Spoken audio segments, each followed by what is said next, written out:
उसने मणि को धारण किया और वन में चला गया। यहीं पर धन का दुरुपयोग हो गया। मणि सत्याजित के लिए थे, दुरुपयोग हो रहा है, कृष्ण उसे धारण कर रहा है, ये है दुरुपयोग होना। पैसा है, भगवान का दिया हुआ है, बहुत पैसा है, ईश्वर और ज्यादा दे, लेकिन अगर धन का दुरुपयोग किया तो ये अपराध है। धन का कभी दुरुपयोग नहीं करना चाहिए। मणि सत्याजित के पास बनी रहती, बहुत बड़ा बवाल यहीं पर होने के लिए जा रहा है। मणि प्रसन्न नहीं धारण करते तो अच्छी बात थी, दुरुपयोग हो रहा है। जो जिसका अधिकारी है बस वहीं तक रहे तो अच्छी बात है। बहुत बड़ा बवाल हो रहा है, आगे चल के हो जाएगा। ये कृष्ण ने गलत किया और इन कथाओं से ही शिक्षा लेनी चाहिए। दुरुपयोग, एक कोई साधु थे, एक ब्रह्मचारी उनके पास गए और जाकर के कहा, गुरुजी अचला नहीं रहा है, देखना धन का सदुपयोग और दुरुपयोग कैसे होना चाहिए, समझना। गुरुजी अचला नहीं रहा। गुरुजी ने कहा एक दूसरे ब्रह्मचारी से, जाओ भंडारे में से अचला निकाल करके दे दो। भंडारे से अचला निकलवा करके दे दिया।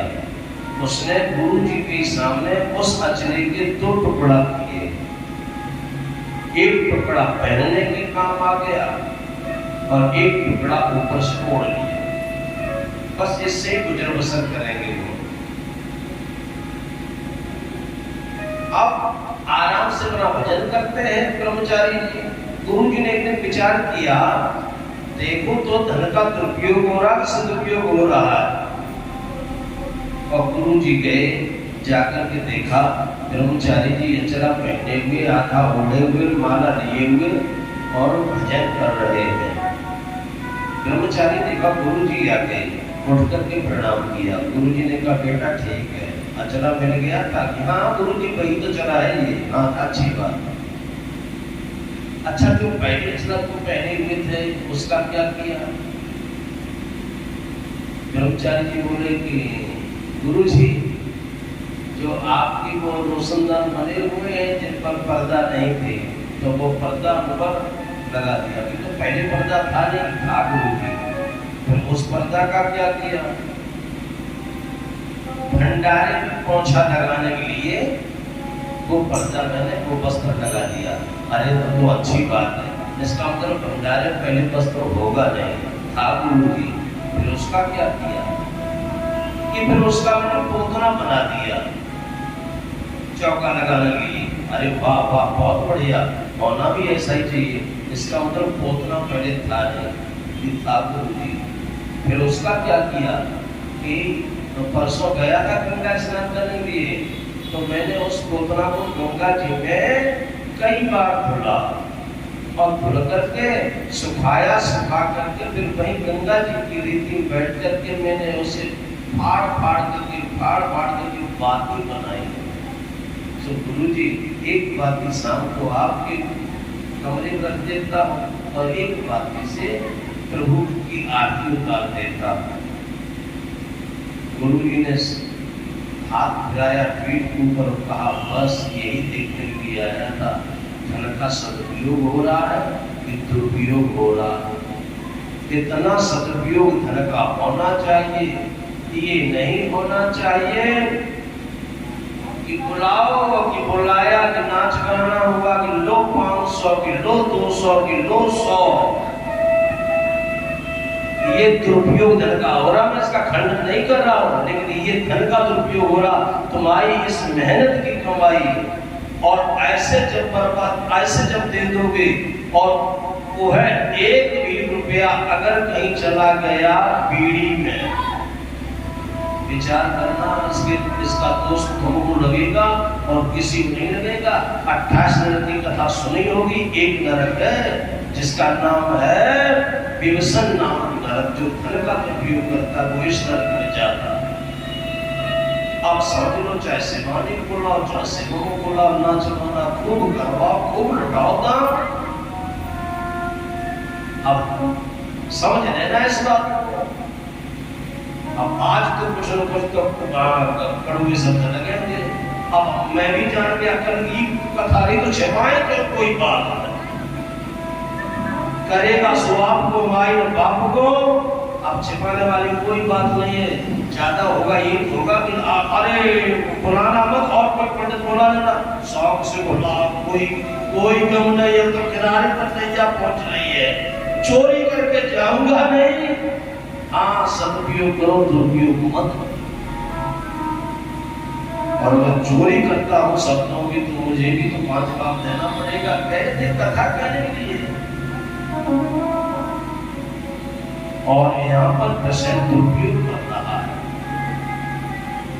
मणि धारण किया, आगे बढ़े।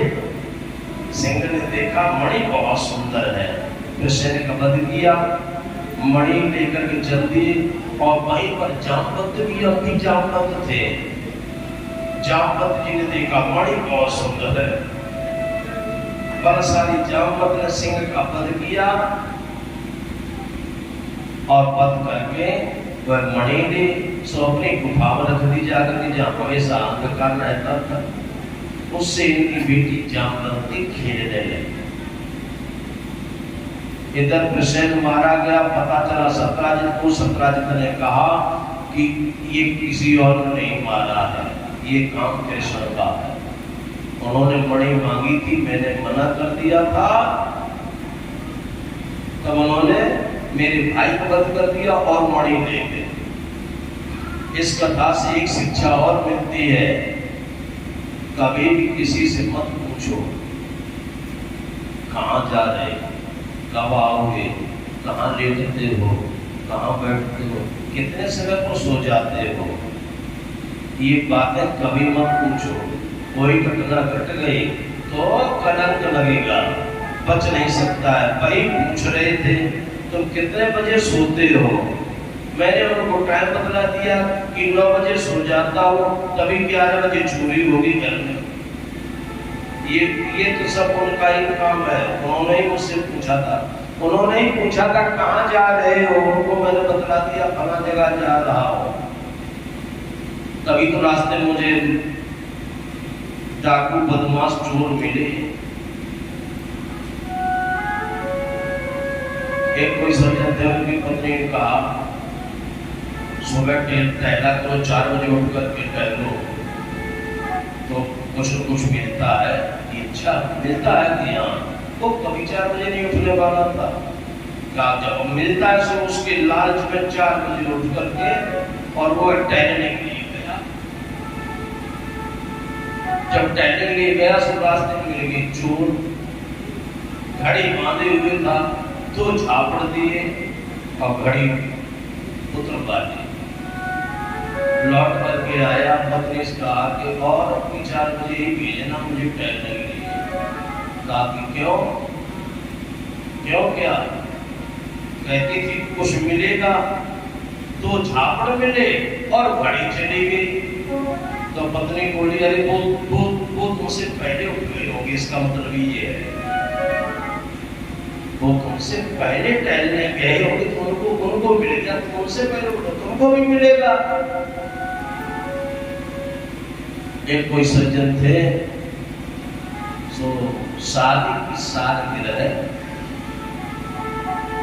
वो तो खत्म हो गई, लेकिन बुढ़िया थी को मनाया करती थी शादी की सालगिरह।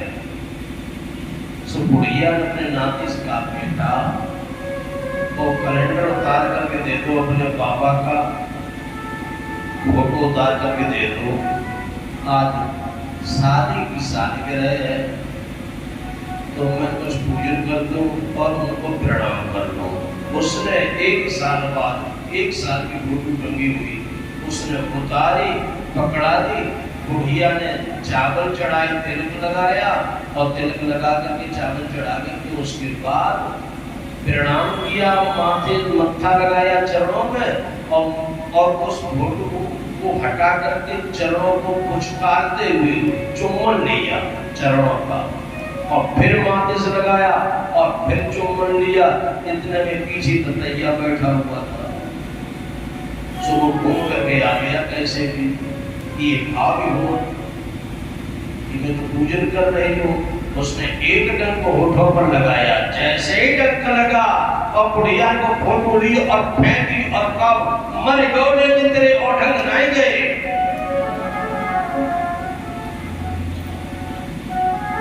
मर गया लेकिन ये काजल और ढंग गए वो नहीं गए। शतरंज यही कह रहा है कि सब कर्म हो गए इसके, लेकिन चोरी करना इसकी नहीं छूटी। लिया मेरे भाई का वध कर दिया और मणि को भी ले गया।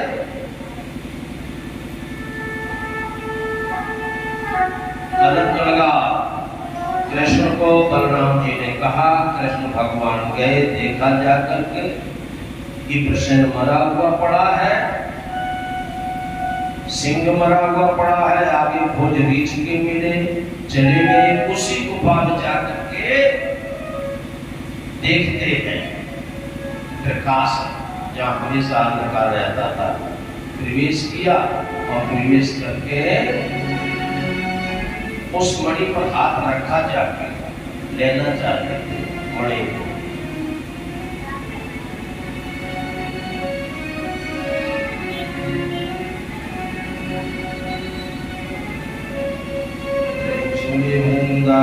बिहारी लाल की जय।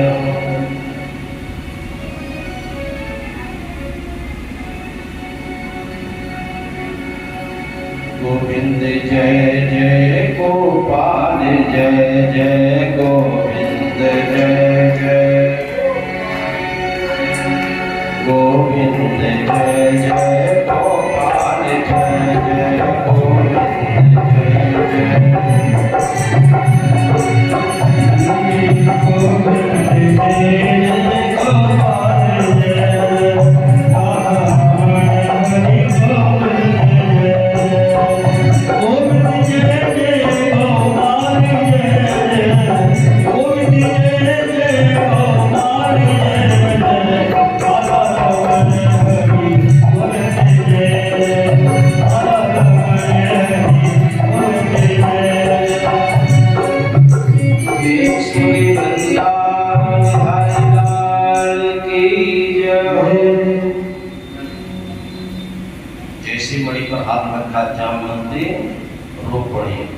जामवंत जी निकल कर गया। जामवंती की बेटी का नाम है। जामवंत जी निकल कर गया, मेरी मणि को ले जाने वाले, मैं युद्ध में जीत करके मणि को लाया हूँ, मुझसे युद्ध करो अगर मणि को ले जाना चाहते हो तो, और पहले मुझे परास्त करो तब मणि ले जा सकते हो, वैसे नहीं ले जा सकते। लो युद्ध होने लगा। एक दो दिन का युद्ध होता तो कोई बात नहीं, दिन रात युद्ध चला और ये युद्ध 28 दिन का युद्ध रहा।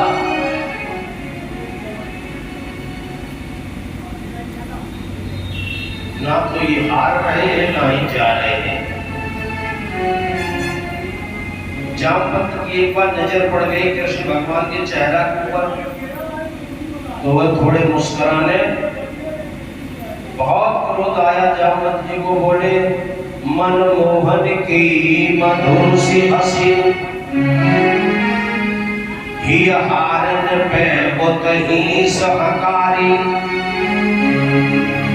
चौगोर चितान चपेट लपेट इत रुचि चालन सो चटकारी,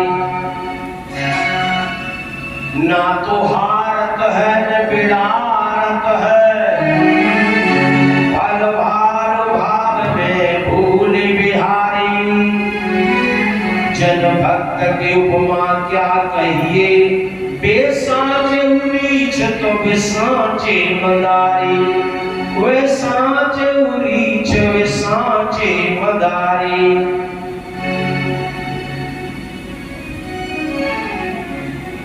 तब तक कहीं चरण आ गए थे जामवंत के सिर के पास, क्योंकि अभी जामवंत नीचे दबे हुए थे। चरण आ गए, चरण को देखा, जामवंत जी का पूरा शरीर ढीला हो गया। 28वें दिन की बात है। पूरा शरीर ढीला हो गया। कृष्ण भगवान सोचते क्या बात हुई, ये लड़ रहे थे, एक तो बोले क्यों क्या हुआ। जामवंत जी को छोड़ दिया। जामवंत जी उठ करके खड़े हुए, दोनों हाथ जोड़े और कहा भगवान तुम्हारे मुखारबिंद की आकृति बदल सकती है, मैं मानता, लेकिन चरण तो वही है जो राम में राम के चरण देखा करता था।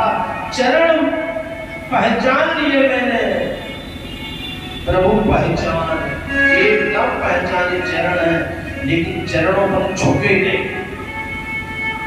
तो कृष्ण बोले तुमने जब चरण पहचान ही लिए हैं, कोई संशय बिल्कुल नहीं, 100% कोई संशय नहीं, चरण वही है। जामवंत जी जब चरण वही है तो तुम तो प्रणाम किया करते थे, आज प्रणाम क्यों नहीं किया। जामवंत जी ने कहा करूंगा भी नहीं प्रणाम। अरे ये क्या बात है। आज इस कथा से शिक्षा लो। आज हम लोग थोड़ा सा इस बात पर आ जाए कि वहां जाओ उनके, और वो ऐसे है वहां जाने पर उनके दर्शन करने पर रोग दूर हो जाते हैं। कितनी भी आपत्तियां आवे, आपत्तियां दूर हो जाती हैं। बस गए और जाकर के चद्दर चढ़ा रहे हैं, कहीं उनको प्रणाम कर रहे हैं, जैसा वो बतलाते वैसे सब नियम संयम कर रहे हैं। इसलिए अरे सारे संकट दूर हो जाते हैं और धन वैभव की कोई कमी नहीं रहती है। और भगवान जाने जाने कैसे वो भी है महापुरुष जो अपने मुख से कहते हैं और उनके जो अनुयायी है वो भी कहते हैं कि हाँ यही भगवान है, यही भगवान है। और ऐसा भगवान मानते मानते बड़ी बड़ी भीड़ होती है, तो रोड पर जगह नहीं मिलती निकलने के लिए कि कौन आए हुए हैं, फला नाम के वह आए हुए हैं। धर्म एक सब सनातन धर्म की मर्यादा होती है कि किसी का नाम लेकर के आलोचना न करना और आलोचना किसी की भी नहीं करना। लेकिन अब बात सत्य हो अब कहीं तो पड़ेगी, सब लोग समझदार है, सब समझो कि वह कमी हम लोगों की है। उनके दर्शन के लिए जाओ, वो साक्षात भगवान है। हम जाते हैं, हमने अपने बेटियों को भेजना शुरू कर दिया, अपने बच्चों को भेजना शुरू कर दिया, अपनी पत्नी को भेजना शुरू कर दिया, जाओ वही भगवान है, जाओ वही भगवान है। और वो भी कहते हैं हाँ हम ही भगवान है, हम ही भगवान है। भगवान जाने क्या आज की बुद्धि को हो गया। जामवंत जी प्रणाम नहीं कर रहे हैं, कहते नहीं नहीं मैं प्रणाम नहीं करूंगा। क्यों नहीं प्रणाम करोगे। और आज हम चरणों पर गिर पड़ते हैं जाकर। अच्छा अब भगवान ने विचार किया जब तुम भगवान हो और हम तो भगवान है ही है और तुम भी भगवान हम भी भगवान, तो मैंने तो जेल का अवतार धारण किया था, तो तुम बाहर रहोगे क्यों। आ जाओ बेटा फिर मेरे घर। अपने आप जितने भगवान थे सो एक एक करके धीरे धीरे वो सारे भगवान अब जेल में है। अब तो समझ ही गए होंगे, तो कहने वाली कोई बात ही नहीं है। और अब कुछ और भगवान बन रहे हैं, वो भी जेल में जाएंगे। इसलिए भगवान मत बनो, भगवान जो है वही है। रही अपनी बात, हाँ अनुभव करो। फिर वो जब ज्ञान एक रस हो जाए तब उसमें और तुममें कोई फर्क नहीं। लेकिन वो ज्ञान एक रस हो, वो होगा कब। कोई खेल खिलाना नहीं, जन्म जन्मांतर का खेल है। और तब कहीं एक रस ज्ञान होता है, और जब एक रस ज्ञान होता है तब लिखते हैं तुलसीदास जी, जो वो ज्ञान एक रस ईश्वर जीव भेद कहो कस। फिर ईश्वर और जीव में कोई भेद नहीं है। और जीव अगर तीन मारे ये कहे कि हम भगवान तो किस प्रकार का भगवान। रावण ने लिखा सातम सममोहि मैं जग देखा मोते अधिक संत कर देखा। अब संत ये कहें कि भगवान जब मुझे मानते तो हम तो भगवान से बड़े हैं, तो वो संत कैसे हैं जो भगवान को बड़ा न माने। ये बड़ी समस्याएं हैं। नहीं चरणों पर झुक रहे हैं, मना कर दिया। कहा ये बात बताओ, चरणों पर क्यों नहीं झुक रहे हो? इसलिए नहीं झुक रहा हूं महाराज, मन बहुत करता तुम्हारे चरणों पर गिर पड़ो। फिर बात क्या हो गई? तुलसीदास जी वाली बात नहीं, कह दिया या छविवरण आज के भले विराजे नाथ। क्या छविवरण आज के भले विराजे नाथ। तुलसी मस्तक तब नवे जब धनुष बाण लियो हाथ। जामवंत कह रहे पहले राम बन जाओ तो पिंड मुरली कित चंद्र का कित गोपियन के साथ। अपने जन के कारण श्री कृष्ण बने रघुनाथ। बार बार उठाते हैं जामवंत को, जामवंत चरण छोड़ नहीं रहे। जामवंत ने कहा चरणों पर पड़े ही पड़ेगा, बड़ा अपराधी हूं मैंने 28 दिन तक अपने ही इष्ट से युद्ध किया, अपने ही गुरु से युद्ध किया। मेरे जैसा अभाग्यशाली और कौन होगा? प्रभु एक मैं तुमसे वरदान मांगना चाहता हूं, तुम इस अधर्म को कभी माफ मत कर देना, ये मुझे माफ इसलिए दो। प्रभु ने हृदय से लगाया और कहा जामवंत कैसी बातें करते हो, तुम अधम नहीं हो, तुम मेरे भक्त हो, परम प्रिय भक्त हो। जामवंत का नहीं ये मत कह देना मैंने माफ कर दिया, मैं माफ करने योग्य नहीं हूं। जामवंत को भूल कर रहे हो। जब रावण से युद्ध होकर के आया था और रावण का वध करके हम लोग आए थे, सबको मुंह मांगा मैंने दिया था, जिसने जो चाहा। तुमसे भी मैंने पूछा था तो तुमने कहा मेरी भुजाओं में अभी खुजली नहीं मिटी हुई है, मैं मुझे युद्ध चाहिए। तब मैंने तुमसे कहा था तुमसे युद्ध करने वाला इस विश्व में कोई है नहीं जो तुम्हारी भुजाओं की खुजली मिटा दे। हाँ इंतजार करो, द्वापर में मेरा कृष्ण अवतार होगा, तब तुम्हारी इन भुजाओं की खुजली को मैं मिटाऊंगा। तो तुम्हारा वरदान था, तुम्हारी इच्छा थी, उसके अनुसार मैंने युद्ध तुमसे किया।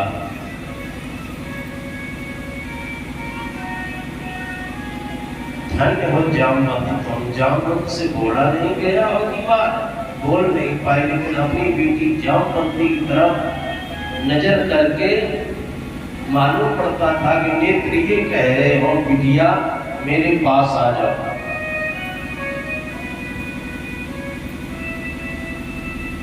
जामवंती जी पास गई तो प्रभु का हाथ जामवंत जी ने पकड़ा और अपनी बेटी जामवंती का हाथ पकड़ करके प्रभु के हाथ पर हाथ रख करके और तब ये कहा भगवान ये मेरे हृदय की टुकड़ा है मेरी बेटी, आज मैं तुमको दे रहा हूँ, इसका हाथ तुम पकड़ो।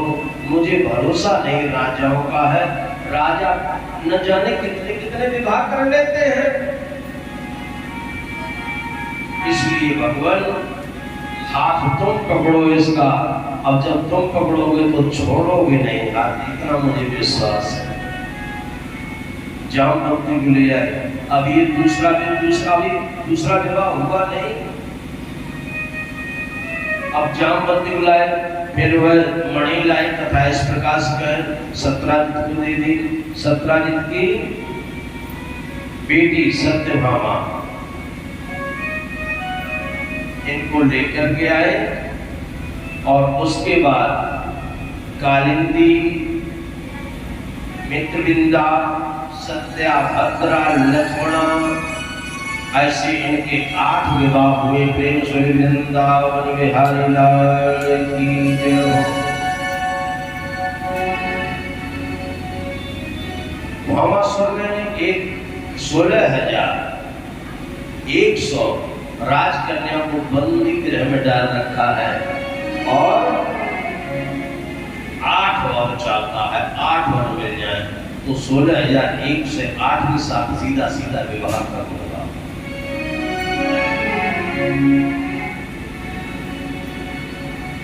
8 के इंतजार में यहाँ पर सत्यभामा के भवन में है प्रभु। सत्यभामा सहित जाते हैं इंद्र के कहने पर और भामासुर के 5 सिर हैं, 5 सिर काट डाले। भामासुर का बेटा है भगदत्त, उसे राज सिंहासन पर बिठाया। ये भामासुर क्या है? कोई और नहीं, ये जीव रूपी भामासुर। इसके 5 सिर हैं, काम, क्रोध, लोभ, भय और शोक। काम, क्रोध, लोभ, भय, शोक, ये 5 सिर। और ये 5 गुण हैं किसमें? आकाश में। 5 तत्व से बना हुआ शरीर, जिसमें एक आकाश तत्व, आकाश शून्य। तो आकाश के 5 गुण हैं। काम सताता है, बुद्धि शून्य हो जाती है। क्रोध सताता है, बुद्धि शून्य हो जाती है। लोभ आता है, बुद्धि शून्य हो जाती है। भय सताता है, बुद्धि शून्य हो जाती है। शोक सताता है, तब बुद्धि शून्य हो जाती है। अगर इसमें जो साधक हैं वो देखा करते हैं क्या ये मेरे नहीं, मैं इनका नहीं हूँ, ये तो आकाश के गुण है 5, मैं इनका दृष्टा, सो हम वह आत्मा में हूँ, मैं ये नहीं हूँ। अब ऐसे ही 5 तत्व, अब 4 तत्व और हैं, तो 4 तत्वों के 5 गुण और हैं। आगे जब कल की कथा होगी उसमें ये बतलाया जाएगा। राजा ने 9 योगेश्वरों की कथा होगी, वहां पर पूरा वेदांत है। 16,001 से राजकन्या को बंधन मुक्त किया है प्रभु ने। सत्यभामा ने देखा ये 16,001 से राजकन्याएं सिर अपने नीचे झुकाए हुए और चेहरा उतरा हुआ है, तो सत्यभामा से नहीं रहा गया। सत्यभामा जी जाते हैं और कहने लगी, एक बात मुझे बताओ मेरी बहनों, तुमको प्रसन्न होना चाहिए था, सो तुम इस प्रकार से क्यों? कहा, बहन अभी अभी प्रभु कहेंगे अपने अपने घर जाओ, अब तुम्हें विचार करो, माता पिता अपने घर में मुझे रखेंगे अब? और क्या परिवार कहेगा, क्या संसार कहेगा कि तुम उसके राक्षस के यहाँ बनी रही, भामासुर के यहाँ बनी रही, अब मेरे घर आई हुई हो, कोई नहीं अपनाएगा। तुम क्या चाहती हो बतला दो। कहा बतलाओ, बस मैं यही चाहती हूँ बहन, जैसी तुम हो वैसी मुझे भी बना दो। सत्यभामा जी आते हैं और कृष्ण भगवान से कहते हैं कि सब अगर बन सके एक बात कि तुम ये 16,001 से राजकन्याओं के साथ विवाह कर दो।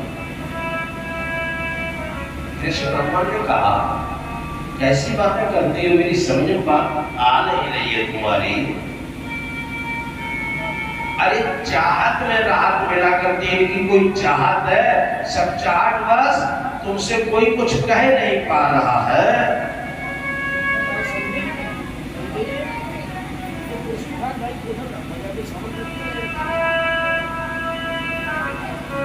तुमसे कोई कुछ कह नहीं पा रहा है। 16,001 से राजकन्याओं के हृदय की तो बात समझ लो कम से कम। तब 16,001 से राजकन्याओं ने प्रार्थना की और कहा, भगवान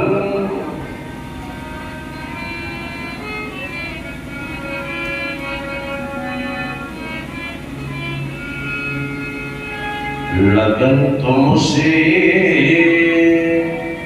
हे भगवान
बाण ग्रहण संस्कार किया।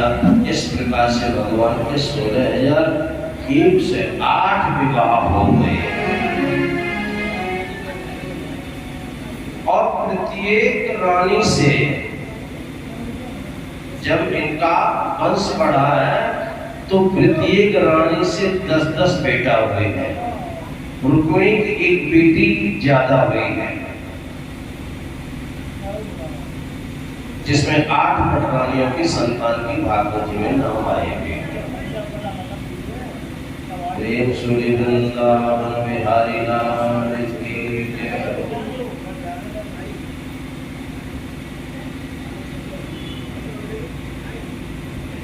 अब तो इनके नाती नता भी होने लगे हैं, बहुत बड़ा परिवार हो चुका है प्रभु का।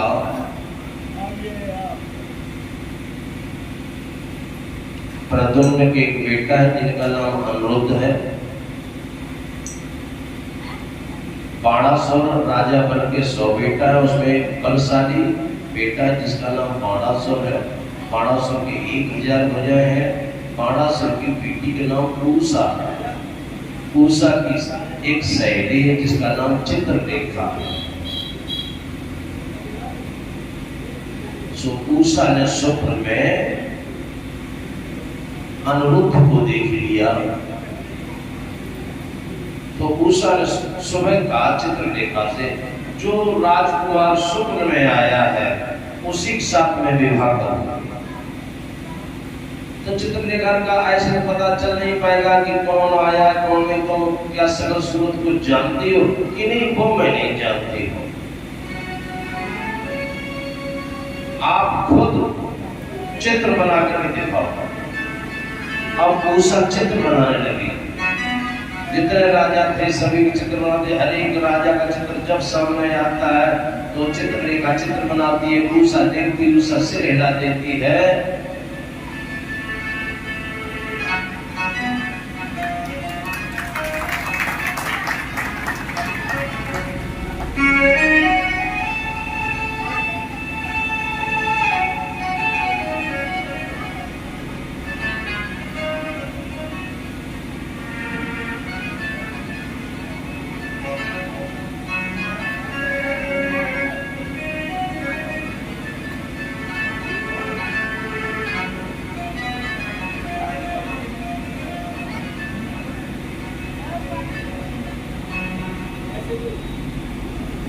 प्रेम सूर्य वृंदावन बिहारी लाल की जय।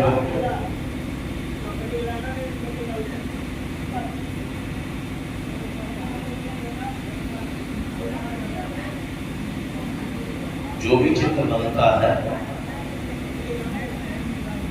उषा से हिला देते हैं। चित्रलेखा ने विचार किया, अरे कृष्ण के परिवार में चले तो कृष्ण भगवान का चित्र बनाया।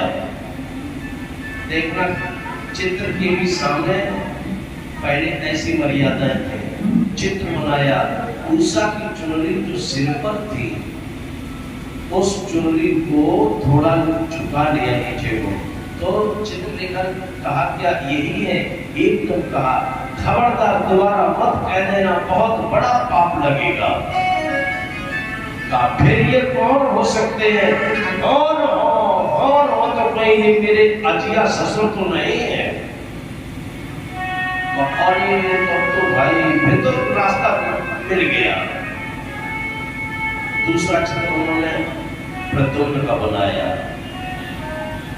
घूंघट नीचे को झुका लिया चुनरी का। तो एकदम कहा चित्रलेखा क्या यही है कि खबरदार अगर दोबारा कुछ कहा ये मेरे ससुर तो हो सकते हैं। अब उनके बेटी का चित्र बनाया अनिरुद्ध का। जैसे ही अनिरुद्ध का चित्र सामने आया चुनरी अलग हटा दी। का बस बस यही है, यही है। कैसे भी लाओ इनको लाओ। छल बल के साथ लाया गया। उषा और अनिरुद्ध दोनों रह रहे हैं छत के ऊपर। पता किसी को नहीं चल रहा, खाली चित्रलेखा को पता है, उसके द्वारा ही गाई गई। धन्य है माँ और माताएं ऐसी होना चाहिए। इस कथा से ये भी शिक्षा करती है माता पिता कैसे हो, माँ ने कहा, उषा आजकल तेरे रहन सहन में बदलाव आ गया है, ये श्रृंगार कहां से क्यों करने लगी है, क्या बात हुई है? ऐसी माँ होनी चाहिए उषा जैसी। अरे कुंवारी कन्या का श्रृंगार करना क्या मतलब? ज्यादा बातें करने से क्या मतलब? देखो, अपनी बेटी बच्चे को लेकर के बार बार छत के ऊपर चढ़ती है खिलाने के लिए, तो होशियार माताएं जानती हैं कि ये छत के ऊपर क्यों जाती है और बार बार क्यों जाती है। बच्चे का तो बहाना है, क्यों जाती है। बेटा भी पढ़ने के लिए जाता है और छुट्टी होकर के 4 बजे घर आ जाना चाहिए और 4 के 6 बजा लेता है, तो 2 घंटे की विलंब से क्यों आ रहा? जरूर दाल में कुछ काला है। लेकिन नहीं, हम समझते हैं 100 रुपए दे दिए, का कह दिया बाजार करके ले आओ, वो बाजार गया, 100 रुपए लेकर के लौट करके आया और उसे हिसाब नहीं दिया गया। कोई हिसाब नहीं देते। समझ लो, ये बहुत गलत काम हो रहा है। हिसाब आज 100 रुपए के नहीं देते हो, कल वो 10,000 का हिसाब देगा नहीं, तब लगेगा खराब। भाई हिसाब लेना चाहिए। अगर संतान को सही सलामत बनाना है तो। उषा ने कहा, बेटी क्या बात है, मुझे एक बात बतलाओ, ये तुम्हारे रहन सहन में क्यों फर्क आ गया है? श्रृंगार करने लगी हो, बातें भी इस प्रकार से करती हो, क्या मतलब? कोई तुम्हारे भवन में पुरुष तो नहीं है? रोने लगी। और ये भी समझ लो, अगर किसी बेटी से कुछ कहो और वो रोना शुरू कर दे तो समझ लो कि यहाँ व्यर्थ की सारी बातें हैं, बेवकूफ बना रही है। भाई बात की जाती है, फिर उसमें रोना दिखाया जाता है। देखो, 2 की गर्मी अगर बर्दाश्त संतान कर ले तो संतान बिगड़ेगी नहीं, संभल जाएगी। एक जैसे सूर्य की गर्मी और पाप की गर्मी अगर ये सहन संतान कर ले तो संतान फिर बिगड़ेगी नहीं, संभल जाती। उषा के भवन में जाकर के देखा गया तो देखा कि अनिरुद्ध है। कहां से आए, कौन वो, सारा पता बदलाया। 12,000 भुजाएं हैं, जिसने 1000 भुजाओं से बात बजा करके शंकर भगवान को प्रसन्न किया था। शंकर भगवान ने कहा था, बताओ क्या मांगना चाहते हो? जो मांगना चाहते हो वह मांग लो। कहा कि अगर मांगे से देते हो तो ये दे दो भगवान, युद्ध में कभी भी मेरी पराजय न हो, और किसी से मैं युद्ध करूं और पराजय होते आप देखो तो मेरे पक्ष में आकर के आप भी युद्ध करो। एक अवस्था बाणासुर को पता चला। बाणासुर ने एक पत्र लिखा हुआ और उस पत्र में लिखा कि हे कृष्ण, अगर अपने पौत्र को जीवित चाहते हो तो आकर के मुझसे युद्ध करो। 12 अक्षौहिणी सेना बाणासुर की और 12 अक्षौहिणी सेना है कृष्ण की। दोनों आमने सामने आए। शंकर भगवान ने विचार किया, आज नहीं बचेगा बाणासुर, और मैं वरदान दे चुका हूं, तो शंकर भगवान भी बाणासुर के पक्ष में युद्ध करने के लिए आए। कहते हैं कि शंकर भगवान और कृष्ण का आमने सामने कभी युद्ध हुआ है क्या? हाँ, यहीं पर युद्ध हुआ है।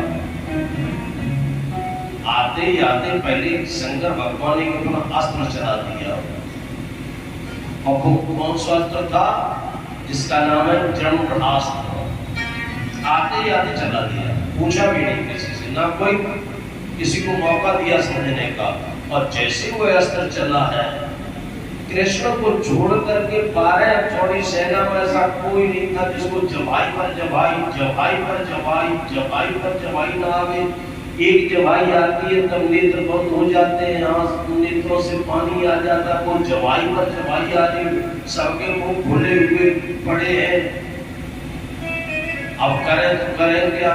इन्होंने भी एक अस्त्र अपना चला दिया और ऐसा अस्त्र चलाया कि सर्दी देख करके बुखार आ गया, सभी को अकेले शंकर भगवान को छोड़ करके तो सब गिड़गिड़ा गए। उधर 12 चौड़ी सेना कांस नास उधर हुई पड़ी है, इधर की 12 चौड़ी सेना कांस नास हुई पड़ी है। तब शंकर भगवान आए और कृष्ण भगवान से कहा कि भगवान मैं आपको प्रणाम करता हूँ, तुम ये अपनी माया समेट लो।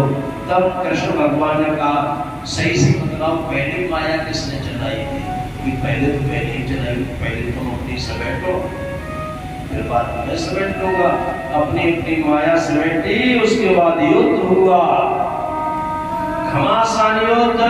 उस युद्ध में कृष्ण भगवान ने बाणासुर की धीरे धीरे धीरे धीरे करके सारी भुजाएं काटना प्रारंभ करते, जब शेष 4 भुजाएं रह गई तब कोटरा नाम की इसकी मां आते ही बाणासुर के सामने खड़ी हुई और कृष्ण के सामने खड़े होकर के उसने सारे वस्त्र उतार दिए, नग्न हो गई। कृष्ण भगवान का पराई नारी को जो नग्न देखता है, दूसरे जन्म में अंधा होता है, अपने अपने सिर घुमाओ, पीठ उधर करके और खड़े हो जाओ। जितनी सेना थी उधर को पीट करके दूसरी साइड में मुंह किए हुए खड़ी है। इतने में शंकर भगवान आए और कृष्ण भगवान के सामने हाथ जोड़ करके कहने लगे, भगवान मेरा शिष्य है ये। तो कृष्ण भगवान का तुमको होश है? तुम इधर को मुंह किए हुए खड़े हो, नारी नग्न खड़ी हुई है, अंधे हो जाओगे। शंकर भगवान बोले, भगवान एक बात कहे कि खराब ना आपको लगे तो कि बताओ कि मैं मात्र तुमको देख रहा हूँ और तुम मुझे देखना चाहिए था, लेकिन मेरी तरफ भी मुंह किए हुई नारी तुमको फिर भी नजर में पड़ रही है, तो कौन देख रहा? तुम देख रहे कि हम देख रहे? कृष्ण भगवान का बात तुम्हारी सही है, जो ध्यान में भी न रहे तब तो बात है सही। कोई 2 शिष्य थे गुरु जी के, कहा तीर्थ यात्रा के लिए जाना चाहता हूँ, गुरु जी आज्ञा दे दो। गुरु जी ने कहा एक मस्त जाओ। जब वो जाने लगे तो कहा एक बात का ध्यान रखना, किसी नारी का स्पर्श भी न हो जाए धोखे से भी। हाँ, बस चले थे 2-4 खेत बाद में नदी है, उसको पार करना था। इतने में देखा क्या, एक नारी खड़ी हुई है, सो कह रही है भैया एक ही धोती है मेरे पास, वो भी भीग जाएगी, मुझे कोई पल्ली पार उतार दे, मुझे कोई पल्ली पार उतार दे, मैं बहुत गरीब हूँ, मेरे पास कोई वस्त्र नहीं है, एक ही धोती है। एक ब्रह्मचारी ने अपने कंधे पर बिठाया उसे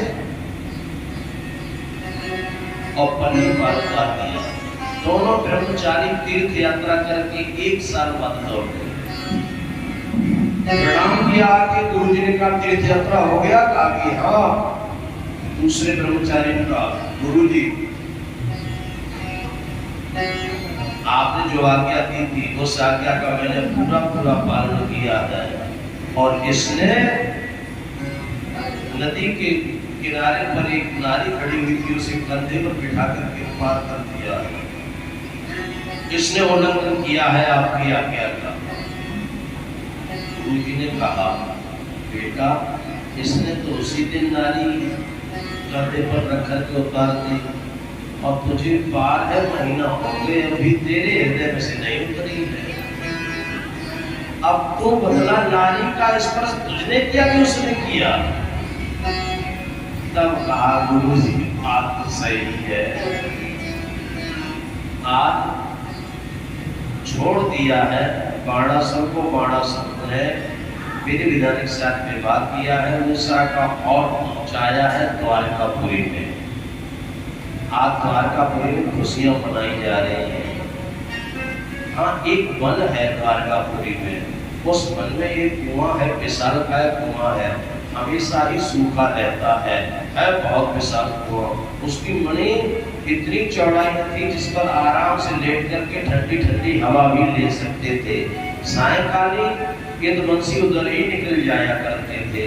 सुखी कदो पवनम राजन जगमयुर्त कुमार कहा, बिहार तुम सांब प्रतुम चारो भानु गदा दया। उस दिन कुछ यदुवंशी घूमने के लिए निकल गए।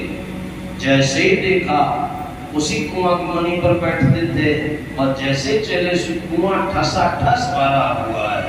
कैसे? पानी से नहीं, फिर किससे भर गया था?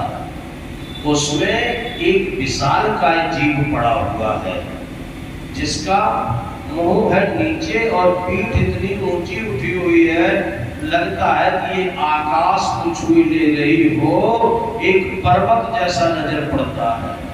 वो है जीव जब श्वास को लेता था तो टहनियां टूट टूट करके गिरती आकर के, वृक्ष भी टूट जाते थे, और जब श्वास को छोड़ता था तो वृक्ष फड़ फड़ करके अलग गिरते हैं जाकर के। इतना भयंकर जीव। घबरा गए यदुवंशी। इसी राक्षस ने आक्रमण कर दिया है, चलो कृष्ण से जाकर के कहेंगे, कहे भगवान भगवान किसी राक्षस ने आक्रमण कर दिया है, कोई उपाय करो। तन की जाने मन की जाने, चेतक जाने चोरी, वा प्रभु से कहा छिपो है, जाके हाथ में डोरी। क्या छिपा हुआ है प्रभु से? जानते तो सब थे, लेकिन सोचा नहीं बताऊंगा नहीं। चलो यदुवंशियों, जितने यदुवंशी थे सब गए। अब डर की वजह से वहां कोई नहीं जावे। प्रभु गए, प्रभु ने जाकर के उसकी पीठ पर अपने हाथ का स्पर्श किया। परीक्षित जी ने कहा, इस जीव का नाम क्या था प्रभु? सुखदेव भगवान कहते हैं इसका नाम था गिरगिट। ये गिरगिट था। स्पर्श किया, स्पर्श करते ही गिरगिट गिरगिट नहीं रहा, भगवान का पार्षद बन गया है। प्रणाम किया, का आज्ञा दो मैं जाऊं।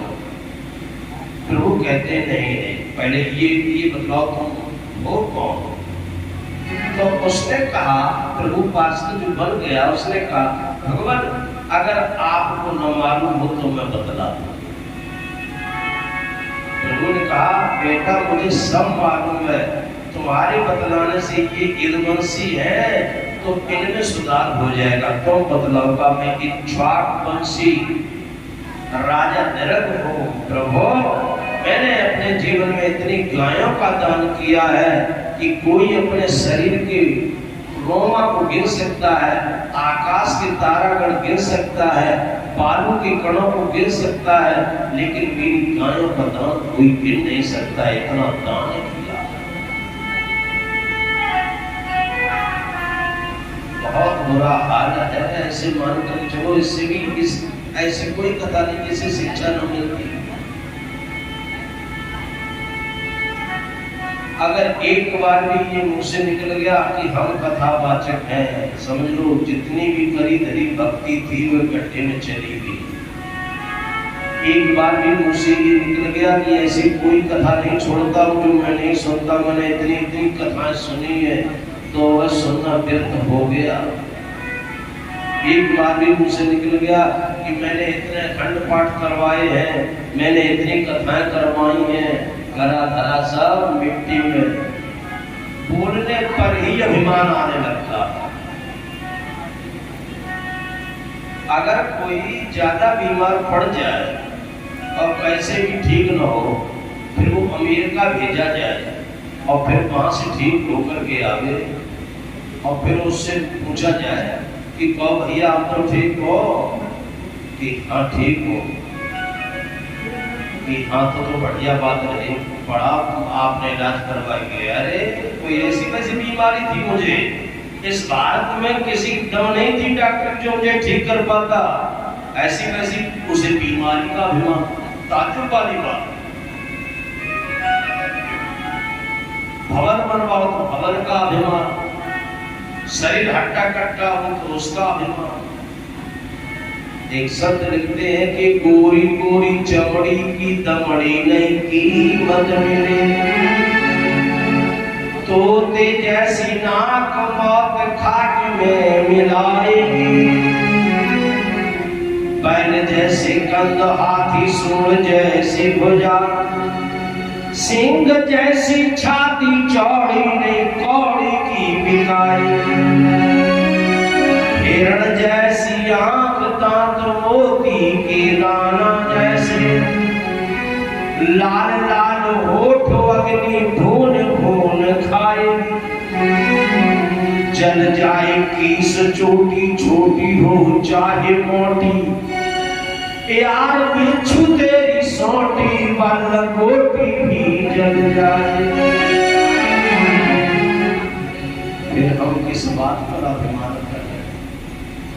क्यों अभिमान आ रहा है? अगर हम अभिमान करते हैं प्रेमियों, हम करें अभिमान तो हमसे बहुत दूर है भगवान। और अभिमान हो तो निर्मल मन जन सो मोहि पावा, निर्मल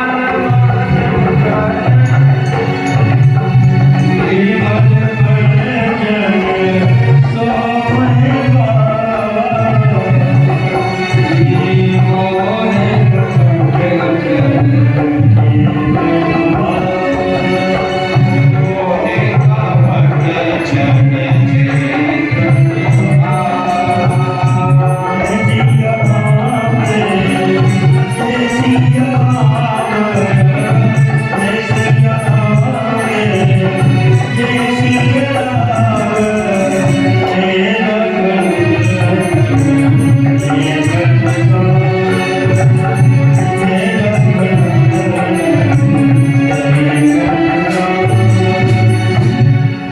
इतनी गायों का दान किया है कि वह गायों को कोई गिन नहीं सकता है। हाँ, एक जरूर अपराध हो गया है। एक दिन एक ब्राह्मण आए थे मेरे दरवाजे पर, मैंने उनको गाय दान दे दी। वह इधर से गाय लेकर के जा रहे थे, उधर से एक ब्राह्मण दान लेने के जा रहे थे। ये गाय कैसी उनके हाथ से छूट गई और वह गाय मेरी गायों के हेड़ में आकर के मिल गई और वो गाय मैंने दूसरे ब्राह्मण को दान में दे दिया। अब वह ब्राह्मण देवता ये गाय लेकर के जा रहे थे अपने घर, भूल मेरी थी उसमें। उधर से वो है ब्राह्मण ढूंढता हुआ अपनी गाय को आ रहा था। दोनों ब्राह्मण मिल गए, एक का गाय मेरी है, एक का गाय मेरी है, एक का गाय मेरी है, और गाय दोनों की है। दोनों ही मेरे पास आए थे।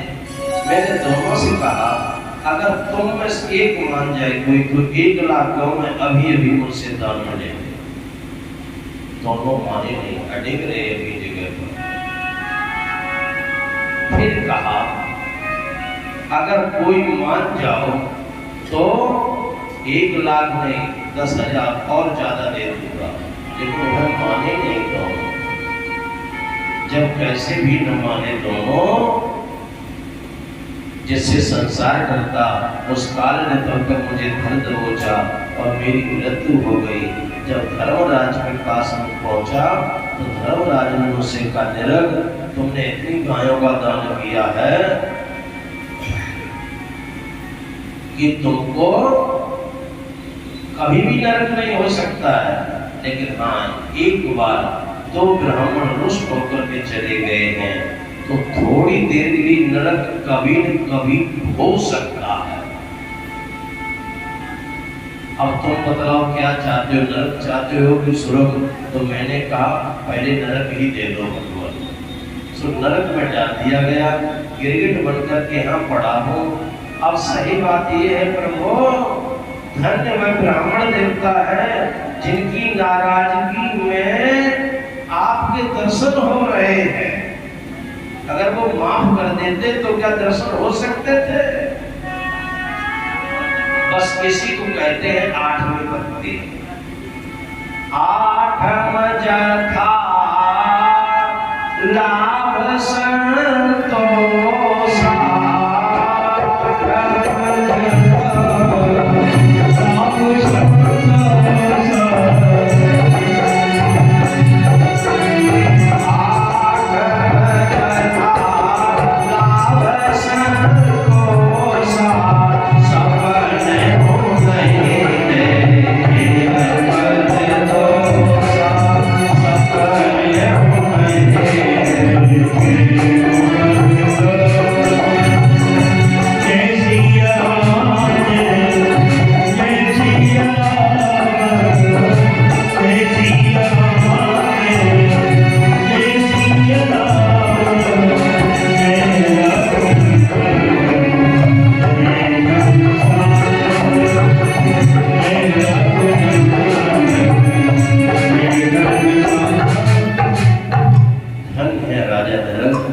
स्वप्न में भी पराये दोष नहीं देख रहे हैं। कह रहे हैं उन ब्राह्मणों की नाराजगी में मुझे